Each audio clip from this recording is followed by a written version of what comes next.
अस्सलामुअलैकुम। आज हम स्टार्ट करेंगे chemistry chapter number 6 pH scale and buffer system. हम देखेंगे कि पीएच स्केल क्या होता है। पीएच स्केल हमारे पास एक ऐसा स्केल होता है जिससे हम किसी भी सॉल्यूशन की एसिडिटी या बेसिसिटी को मेजर करते हैं। हम देखते हैं कि ये सॉल्यूशन एसिडिक है या फिर बेसिक है। पीएच स्केल पे जो हमारे पास 0 से 7 तक जो हमारे पास नंबरिंग होती है वो एसिडिक होती है और 7 से 14 तक बेसिक होती है और जो 7 है वो हमारे पास न्यूट्रल होता है। अब हम देखेंगे कि हमारे पास कोई भी अगर सोल्यूशन है जिसमें हाइड्रोजन की कंसंट्रेशन ज़्यादा है तो उसकी बेस पे जो है हम उसकी पीएच जो है वो मेजर करते हैं। Water is a weak electrolyte because it ionizes very slightly into ions in a process called autoionization और self ionization। वो कह रहे हैं कि जो वाटर है वो बहुत वीक इलेक्ट्रोलाइट है। किस वजह से? क्योंकि वो बहुत कम जो है वो आयंस बनाता है। इसमें हमारे पास आते हैं H पॉजिटिव आयन और OH नेगेटिव आयन। अगर किसी भी सोल्यूशन में H पॉजिटिव आयन ज़्यादा होंगे तो क्या होगा कि उसकी एसिडिटी ज़्यादा होगी और जिसमें OH नेगेटिव आयन ज़्यादा होंगे तो उसकी बेसिसिटी ज़्यादा होगी। अब हमने इक्विलिब्रियम एक्सप्रेशन अगर हमने किसी भी रिएक्शन का फाइंड करना है तो हम क्या करते हैं, सबसे पहले जो हमारे पास होता है ये प्रोडक्ट होता है उसको हम ऊपर लिखते हैं और जो रिएक्टेंट होता है उसको हम नीचे लिख देते हैं। ये आ जाती है हमारे पास इक्विलिब्रियम कांस्टेंट। देन हमारे पास एक प्रोसीजर ये भी है कि अगर हमने इक्विलिब्रियम कांस्टेंट अगर हमने चेक करना हो तो हम इस तरह से चेक करते हैं इक्विलिब्रियम कांस्टेंट। उसमें हम जो है रिएक्टेंट्स को नहीं लिखते, इसमें हम प्रोडक्ट्स को लिखते हैं। यहाँ पे वो कह रहे हैं कि जो H पॉजिटिव आयंस हैं और जो OH नेगेटिव आयंस हैं उनकी वैल्यू क्या है 1.0 इंटू 10 की पावर -14 25 डिग्री सेंटीग्रेड पे। तो हमने ये कह दिया कि H पॉजिटिव जो है वो OH के इक्वल है, तो हमारे पास ये वैल्यू जो आएगी हमने उसका स्क्वायर रूट ले लेंगे तो हमारे पास H पॉजिटिव की वैल्यू आ गई 1.0 इंटू 10 की पावर -7। अब ये जो वैल्यू है H पॉजिटिव की ये हमारे पास काम आएगी pH को मेजर करने में। देखिए ये वाला जो हमारे पास फॉर्मूला है pH is equal to minus log H की पावर जो सी है हमारे पास आ गई है। तो इससे क्या है कि हम अब pH फाइंड आउट कर सकते हैं, ठीक है। और नेक्स्ट हमारे पास आती है अगर हमने बेसिसिटी किसी भी सोल्यूशन की फाइंड आउट करनी हो तो वो हमारे पास आ जाता है POH is equal to negative log और OH नेगेटिव। H पॉजिटिव और OH नेगेटिव की वैल्यू हमारे पास सेम है। अगर हमारे पास pH फाइंड हो कि pH गिवन हो और हमने POH फाइंड करना हो तो क्या हम ये वाला फॉर्मूला यूज करेंगे। मतलब हमें किसी भी सोल्यूशन की अगर एसिडिटी पता है तो हमने बेसिसिटी फाइंड करनी है तो हम ये फॉर्मूला करेंगे। अगर बेसिसिटी पता है तो एसिडिटी फाइंड करनी है तब भी हम ये वाला फॉर्मूला यूज करेंगे।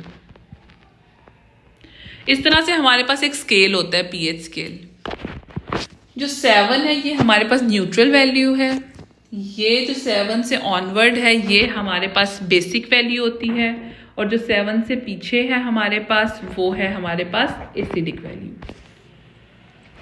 ये ऊपर वाली जो है हमारे पास आ जाती है ये स्ट्रॉन्गली एसिडिक की वैल्यू और जो हमारे पास ये POH है ये आ जाती है हमारे पास बेसिक वैल्यूज।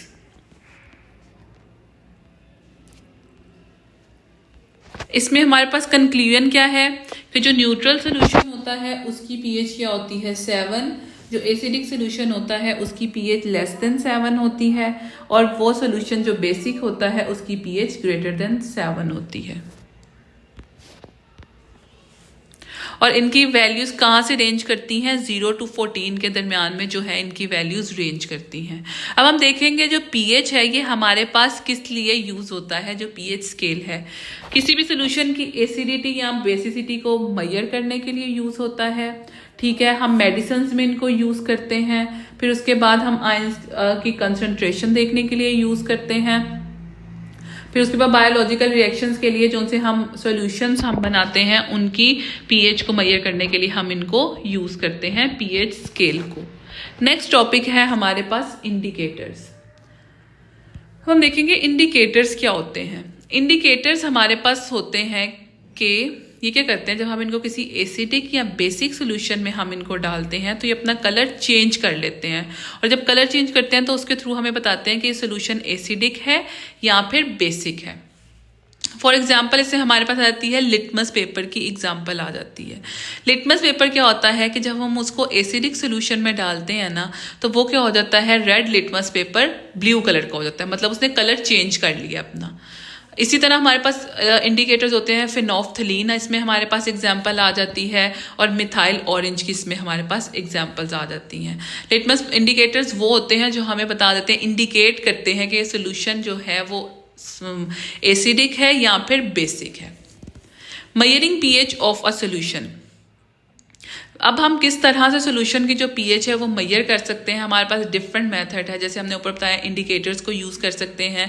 इसमें हमारे पास सिंपल पेपर मेथड आ जाता है, लिटमस मेथड होता है, इलेक्ट्रोड्स के थ्रू हम पीएच को चेक कर सकते हैं, पीएच मीटर के थ्रू हम चेक कर सकते हैं। फिर उसके बाद हमारे पास आ जाता है पोटेंशियोमेट्रिक मेथड से हम चेक कर सकते हैं। डिफरेंट मेथड हैं जिनसे हम जो है सोल्यूशन की पीएच को चेक कर सकते हैं। देन हमारे पास आ जाता है बफर सिस्टम। अब बफर सिस्टम क्या है हमारे पास, ये एक ऐसा सिस्टम होता है जो अगर तो सोल्यूशन एसिडिक है ना, वो उसको एसिडिक ही रहने देगा, उसकी पीएच को चेंज नहीं करेगा वो। अगर सोल्यूशन हमारे पास बेसिक है तो वो बेसिक ही रहेगा, बेशक हम उसको डाइल्यूट भी कर लें फिर भी वो बेसिक ही रहेगा। जो एसिडिक सोल्यूशन अगर हम उसको डाइल्यूट भी कर लें तो वो एसिडिक ही रहेगा। ये होता है बफर सिस्टम। ये करता है, रेजिस्ट कर देता है उस सोल्यूशन के चेंज को। इसमें हमारे पास कॉम्पोजिशन आ जाती है कि अब हमने बफर सोल्यूशन किस तरह से हमने बनाना है। इसमें हम क्या करते हैं, फॉर एग्जांपल अगर हमने कोई वीक एसिड यूज़ किया है ना, तो हम उसी का ही सॉल्ट यूज़ करेंगे।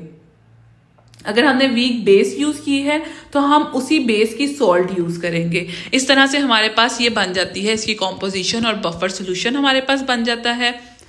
अब फॉर एग्जांपल अगर हमने सोडियम क्लोराइड हमने यूज़ किया है, ठीक है, अगर हमने sodium hydroxide as a base use किया है तो क्या है कि हम उसी का सॉल्ट उसमें यूज़ करेंगे सोल्यूशन में, सोडियम क्लोराइड।